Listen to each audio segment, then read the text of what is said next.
আমরা শুনে আসতেছি অন্যকে ভালোবাসার আগে নিজেকে ভালোবাসো। ফার্স্ট লাভ ইয়োরসেলফ, আত্মপ্রেমী হও। কিন্তু এই আত্মপ্রেমই যখন একটি দেওয়াল হয়ে দাঁড়ায়, অন্যকে ছোট করে দেখা এবং নিজেকে মহান ভাবার নেশায় পরিণত হয়, তখন এই আত্মপ্রেমই হয়ে ওঠে ব্যাধি। চিকিৎসা বিজ্ঞানের ভাষায় এটিকে আত্মপ্রেমিক ব্যক্তিত্বর বিকৃতি বা নার্সিসিস্টিক পার্সোনালিটি ডিসঅর্ডার বলা হয়ে থাকে।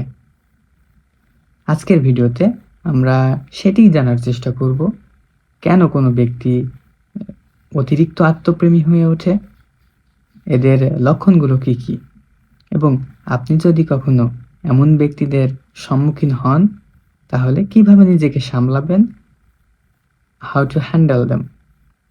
তো চলুন শুরু করা যাক। প্রথমে আসা যাক সংজ্ঞা।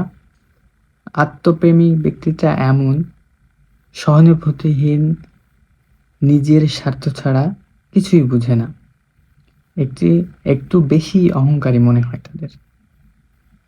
মজার ব্যাপার হচ্ছে, ওপরে ওপরে তারা খুবই আত্মবিশ্বাসী মনে হলেও ভেতরে ভেতরে তারা খুবই ভঙ্গুর। অল্পতেই তারা ভেঙে পড়ে, অল্প সমালোচনাতেও তারা ভেঙে পড়ে এমনকি। তো এখন আসা যাক তাদের লক্ষণগুলোতে।